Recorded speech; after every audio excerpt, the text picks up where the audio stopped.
Dr. Bregan, I want to make sure, because I want 1,000,000 hits on this thing, how important it is for both professionals like yourselves to get in the slot tomorrow to actually be able to talk. But for just our audience out there, how important is it to them to have a voice and to make sure that their comments are sent forward on email about this shift of American sovereignty from the citizens of the United States to the World Health Assembly and the World Health Organization, sir? Well, what's happened is the amendments, which were actually created in HHS by our government, remove all restraints from Tedros.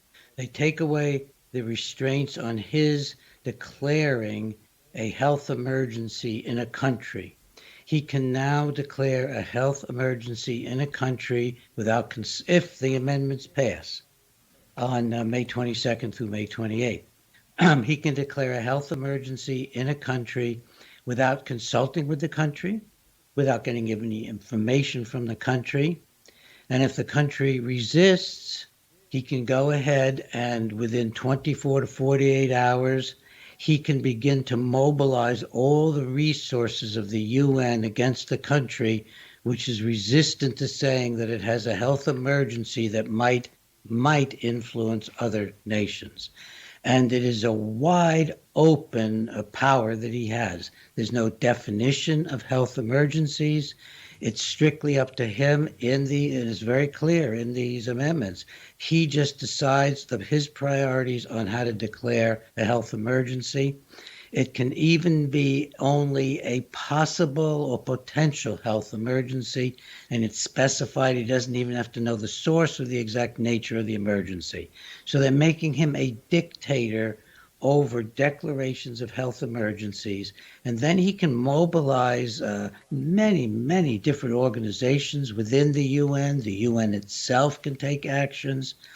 And the World Bank is a part of the UN, related to the UN. So is the IMF. They could put pressures on the country financially in that manner.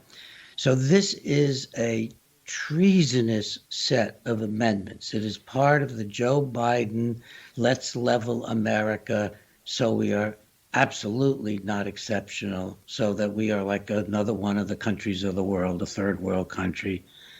It's extremely destructive. It is totally against everything we stand for in the United States.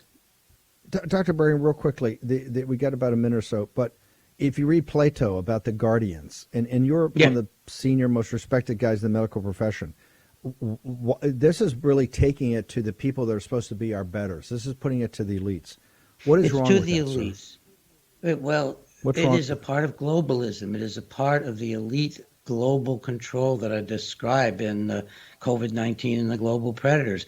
On the one side, the controllers of WHO are the Chinese Communist Party, and then Bill Gates and Schwab and that group. Gates has put a ton of money into the World Health Organization. So you've got the worst of two worlds. You've got the communists on the one hand who control Tedros, and then you've got the globalists and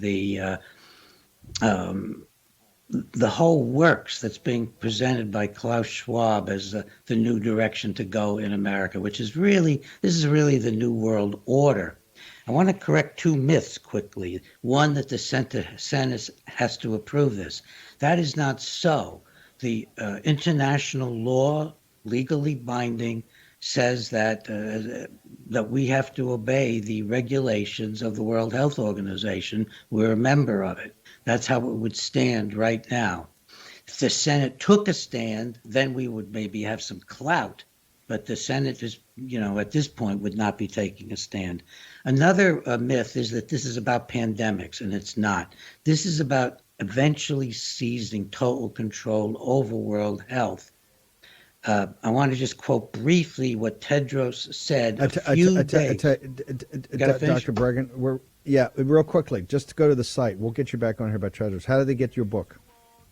You can get the book from Bregan.com, and at the top of Bregan.com, there's there you go. You can actually get Biden handing over U.S. sovereignty, and you'll find all the data in that.